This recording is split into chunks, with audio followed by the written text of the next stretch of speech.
Bienvenue dans cette nouvelle vidéo du programme de terminale en géographie. Aujourd'hui, on va voir des territoires inégalement intégrés dans la mondialisation. Petit point d'histoire d'abord. Si la première mondialisation remonte au XVIe siècle, faisant suite à ce qu'on appelait les grandes découvertes, l'organisation économique du monde a été bouleversée réellement au XIXe siècle par l'industrialisation, un modèle qui s'est exporté sur tous les continents suite à l'expansion coloniale des puissances européennes. Puis au cours de la deuxième moitié du XXe siècle, la guerre froide a contribué à la création d'accords régionaux, d'abord politiques et militaires, mais aussi économiques au sein de chaque ère de puissance. Enfin, avec la chute de l'URSS en 1991, le modèle libéral américain a pu s'étendre au reste du monde et les derniers régimes communistes se sont convertis à leur tour à l'économie de marché. Désormais, l'économie mondiale fonctionne de concert et les liens entre les différents pôles se renforcent grâce à des flux toujours plus importants. Nous consommons ainsi les produits venant des quatre coins du monde, pensés, réalisés et écoulés dans des espaces différents. La mondialisation désigne donc le processus d'ouverture des économies nationales sur un marché devenu planétaire ou global, favorisé par l'interdépendance croissante entre les hommes et les économies via la circulation des informations, les migrations de population, le développement des moyens de transport et la libéralisation des échanges. Aussi, comment la mondialisation conduit-elle à une hiérarchisation des territoires ? Tout d'abord, on va voir que les acteurs publics et privés ont des stratégies variées pour s'imposer dans la mondialisation. Pour rappel, les acteurs sont ceux qui agissent sur un territoire. Autrement dit, tous ceux qui, par leur comportement, vont agir sur l'espace et produire du territoire, qu'il soit privé ou public. Quand on parle de mondialisation, l'acteur majeur, ce sont les FTN, les firmes transnationales, autrement dit les entreprises qui possèdent au moins une filiale à l'étranger. On comptait en 2018 85 000 FTN à la tête de plus de 810 000 filiales à l'étranger. Elles réalisent près des 2/3 du commerce mondial et emploient plus de 80 millions de personnes, dont 2,2 millions juste pour Walmart, la première FTN mondiale. Par leur richesse, ces entreprises sont souvent plus puissantes que bon nombre d'États. Ainsi, Walmart possède un chiffre d'affaires supérieur au PIB de la Belgique. On les retrouve principalement dans les pôles de la triade. Les 10 premières entreprises mondiales sont ainsi américaines, chinoises ou européennes. Ces grands groupes représentent les secteurs de l'énergie, de l'automobile, du commerce de détail et des hautes technologies. La plupart sont basées dans des pays développés, mais un tiers d'entre elles sont issues de pays émergents comme Huawei en Chine. Elles investissent dans le monde entier par le biais d'IDE, des investissements directs à l'étranger, qui sont en forte croissance, ils ont été multipliés par 12 entre 1990 et 2016. Leur stratégie d'investissement contribue alors à l'intégration des territoires dans la mondialisation. Enfin, ces FTN pratiquent un lobbying important auprès des États et des instances de gouvernance internationale pour influencer à leur avantage les politiques économiques et sociales, notamment en matière de fiscalité et de droit du travail. Deuxième acteur essentiel, il s'agit des acteurs publics, États et collectivités territoriales qui jouent un rôle majeur dans la mondialisation en cherchant à rendre leur territoire plus compétitif et attractif. Les politiques publiques oscillent ainsi entre deux tendances, le libéralisme et l'interventionnisme. L'interventionnisme, c'est l'encadrement du système économique par l'État, en imposant des normes de droit du travail par exemple.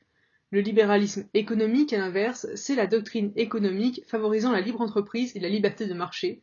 Elle s'oppose ainsi à toute forme de réglementation et d'intervention étatique dans l'économie. Quand un acteur public veut attirer les investissements, il peut ainsi libéraliser son économie, supprimer le salaire minimum, créer des zones franches pour attirer les IDE, comme les ZES en Chine ou le port de Tangemed au Maroc, ou encore diminuer les impôts pour favoriser les relocalisations, comme aux États-Unis. Ils peuvent aussi créer des technopoles, comme la Silicon Valley ou la Cosmetic Valley, ou bien des corridors de développement en améliorant le réseau de transport existant pour désenclaver des territoires, comme en Amérique latine. Enfin, de nouveaux acteurs émergent avec la mondialisation. C'est le cas notamment des diasporas qui prennent un rôle croissant entre les flux migratoires et les remises qui permettent de développer le pays d'origine. Les flux illégaux se multiplient aussi, en particulier dans les zones grises, permettant aux mafias, cartels et groupes terroristes de s'enrichir. Enfin, par les dérives qu'entraîne la libéralisation de l'économie mondiale, on assiste aussi à un rôle croissant des ONG, Oxfam, Greenpeace ou encore Attac, et à l'affirmation de la société civile pour réguler la mondialisation. Ainsi, les individus peuvent décider de boycotter certaines marques s'ils la jugent non éthiques. Maintenant que nous avons vu les stratégies des différents acteurs, nous allons voir quelles sont les dynamiques territoriales de la mondialisation qui permettent de recomposer les territoires. Premièrement, les territoires sont interconnectés. Depuis les années 70, grâce à une dérégulation croissante des marchés et la baisse des coûts de transport, les flux de toute nature ont explosé, malgré une rupture temporaire avec le Covid. Les flux de marchandises sont les plus importants, plus de 19 000 milliards de dollars en 2019. Constitués principalement de flux de produits manufacturés, qui représentent 2 tiers des échanges, on y retrouve aussi les flux de combustibles et produits miniers, ainsi que les flux de produits agricoles. Ces flux matériels sont concentrés autour de hubs portuaires comme Yangshan et aéroportuaires comme Atlanta et sont de plus en plus maritimisés. Les flux immatériels, de capitaux et d'informations, connaissent aussi une explosion avec une dématérialisation croissante des échanges. Plus de 1600 milliards de dollars étaient ainsi investis en 2017 en IDE, surtout dans la triade mais aussi chez les grands émergents. Passant par les câbles sous-marins, les satellites et stockés par les data centers, les télécommunications jouent aujourd'hui un rôle essentiel dans la mondialisation, pour échanger des informations, pour les réseaux sociaux, les flux boursiers, etc., mais leur géographie reste très localisée. Ainsi, 42% des data centers sont situés aux États-Unis. L'accessibilité numérique est donc désormais un facteur d'intégration essentiel. Enfin, les flux humains contribuent à la connexion des territoires. Les mobilités ont en effet explosé depuis 30 ans. La plupart des migrants sont des migrants économiques qui relient les pays en développement et PMA vers les territoires les plus développés, mais il faut aussi compter les flux de réfugiés, plus de 26 millions de personnes en 2021, plus localisés, qui peuvent déstabiliser des États et limiter leur intégration dans la mondialisation. La mondialisation accroît aussi la concurrence entre les territoires. Les FTN contribuent en effet à construire la NDIT, la nouvelle division internationale du travail, par leur stratégie d'investissement. Ainsi, les FTN conservent leurs sièges sociaux, les activités de recherche et de conception dans les pôles de la triade, en Europe occidentale, en Amérique du Nord, en Asie orientale, et délocalisent les activités productives, l'assemblage notamment, dans des usines des pays émergents et des pays en développement, notamment en Asie du Sud-Est, tout en poursuivant leur exploitation des matières premières des PMA. En revanche, elles continuent d'écouler leur production là où les consommateurs ont le pouvoir d'achat le plus important, au cœur de la triade. Pour définir où et comment investir, les FTN s'appuient sur les atouts propres à chaque territoire. Une manœuvre qualifiée, un vaste marché intérieur, une réglementation contraignante par exemple, c'est ce qu'on appelle les avantages comparatifs. Ces IDE permettent alors une remontée de filière, autrement dit un changement de modèle productif vers des productions à plus haute valeur ajoutée, ce qui accélère l'intégration des territoires. On assiste alors à une rivalité économique, mais aussi une rivalité culturelle croissante entre les territoires, notamment pour l'organisation des grands événements internationaux, la Coupe du monde de foot, les Jeux olympiques ou encore les expositions universelles. On assiste donc à des recompositions territoriales avec l'émergence de nouveaux territoires. On voit ainsi la fin de la triade et l'affirmation d'un monde multipolaire depuis une vingtaine d'années. L'ancienne limite nord-sud et l'organisation centre-périphérie a ainsi largement volé en éclats. Les émergents, les pays qui ont une forte croissance économique, où on a encore des inégales conditions de vie et qui sont malgré tout intégrés à la mondialisation par des échanges croissants, sont comme les BRICS, du coup le Brésil, la Russie, l'Inde, la Chine et l'Afrique du Sud, très intégrés à la mondialisation. Ils disposent de métropoles influentes comme Shanghai ou Mumbai et de puissantes FTN comme Gazprom. Sur les 500 premières FTN mondiales, 119 sont ainsi chinoises aujourd'hui contre 9 en 2000. La Chine est ainsi le deuxième émetteur d'IDE au monde et la deuxième puissance économique mondiale. Il ne faut cependant pas réduire l'émergence aux BRICS, certains sont en récession comme le Brésil et d'autres pays émergent à l'échelle régionale comme les pays à économie de rente, l'Arabie Saoudite, le Nigeria, ou encore les pays ateliers comme le Mexique et la Turquie. En tout, ces émergents représentent 2 tiers de la population mondiale, 1 tiers de l'économie et 43% de la production manufacturière mondiale. Néanmoins, ils conservent des faiblesses importantes. D'une manière générale, les inégalités restent très fortes. Les économies des pays à économie de rente sont déséquilibrées au profit d'une seule ressource par définition. Ces pays qui sont rarement des démocraties aussi, sont aussi sous-équipés en termes d'infrastructures et fortement déséquilibrés d'un point de vue territorial, ce qui alimente des tensions importantes. Parler de pays émergents et émergés devient de plus en plus complexe, en fait, tant la frontière tend à disparaître. Les métropoles des émergents détiennent aujourd'hui 40% de la capitalisation boursière mondiale et connaissent une très forte croissance, comme Hong Kong. A l'inverse, dans les pays développés, les quartiers centraux sont en déliquescence et doivent être réhabilités notamment à New York et Tokyo, ce qui entraîne une gentrification importante. Maintenant qu'on a vu les stratégies des différents acteurs et les différentes dynamiques territoriales qui existent, on va voir une typologie de l'intégration des territoires dans la mondialisation. Voyons tout d'abord les pôles majeurs de la mondialisation qui restent encore largement en fait les anciens pôles de la triade élargie qui constituent 3 aires de puissance, l'Amérique du Nord, l'Europe et l'Asie orientale. On y trouve encore 75% du PIB mondial et de la recherche et développement, 80% des sièges sociaux des FTN et 90% des opérations financières y sont réalisées. Ces espaces comportent des atouts notoires, d'importants foyers de consommation, une main-d'œuvre qualifiée, des infrastructures performantes et la plupart des FTN. C'est aussi là que se concentre l'innovation, la recherche et le développement des nouvelles technologies. Ces territoires peuvent aussi s'appuyer sur des espaces particulièrement dynamiques, d'abord les villes mondiales telles que Tokyo, New York, Londres et Paris, qui restent les centres d'impulsion de la mondialisation. Parfois intégrés dans des mégapoles et fonctionnant en réseau au sein de l'archipel mégalopolitain mondial de Olivier Dollfus, on y trouve une population dense, cosmopolite et diplômée. Surtout, ces villes mondiales concentrent ce qu'on appelle les fonctions de commandement, les fonctions politiques, économiques, financières et culturelles. On y trouve ainsi des pôles financiers comme Wall Street à New York, des quartiers d'affaires, la Défense à Paris ou la City de Londres, qui sont symbolisés d'ailleurs par des skylines montrant leur puissance économique comme le quartier de Pudong à Shanghai.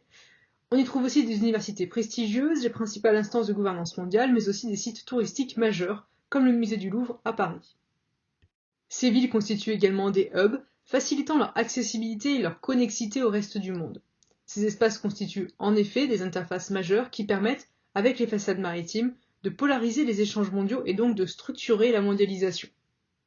Enfin, on retrouve dans ces aires de puissance de nombreux paradis fiscaux, véritables pôles de la mondialisation grise. Ainsi, les pôles majeurs de la mondialisation sont concentrés dans les aires de puissance et on voit des espaces plus dynamiques aux différentes échelles. Il y a également des territoires en cours d'intégration. Les pays des Suds sont ainsi partiellement intégrés à la mondialisation. Si on y trouve de nombreux émergents, on l'a vu, leur intégration reste imparfaite puisque leur modèle de développement reste à repenser. L'Inde est ainsi le bureau du monde grâce à sa maîtrise de l'anglais qui permet la délocalisation de services aux entreprises comme les centres d'appel ou la gestion, mais sa production industrielle stagne et de nombreux territoires connaissent encore une grande pauvreté. La Russie est une puissance mondiale, mais son budget militaire est inférieur à celui de la France et sa monnaie reste encore fragile. La Chine, de son côté, reste encore isolée sur le plan diplomatique, mais cherche à trouver de nouveaux partenaires commerciaux et à assurer son approvisionnement par les nouvelles routes de la soie. On retrouve également de nouvelles puissances régionales émergentes comme le Mexique et le Chili, le Vietnam et l'Indonésie, le Nigeria et le Ghana ou encore la Turquie et les pays du Golfe arabo-persique qui bénéficient de la proximité de pays plus développés ou de ressources fossiles, c'est le cas notamment des pays de l'OPEP, l'organisation des pays exportateurs de pétrole. Les espaces frontaliers sont ainsi des leviers d'intégration régionale majeurs. Au Mexique, l'installation de zones franches a attiré les maquiladoras, ce qui a entraîné l'apparition de villes jumelles à la frontière. Les zones grises, comme le Sahara et le Sahel, constituent également des interfaces majeures pour le trafic illicite. Dans ces territoires, là encore, ce sont les métropoles qui concentrent les richesses, comme Ho Chi Minh au Vietnam. Mais on y trouve également d'importants bidonvilles qui constituent néanmoins des espaces intégrés. À Dharavi, le plus grand bidonville de Mumbai, on fabrique ainsi des chaussures et des maillots exportés dans le monde entier. Dans une moindre mesure, certaines productions permettent ainsi d'intégrer des pays à la mondialisation et d'assurer leur développement.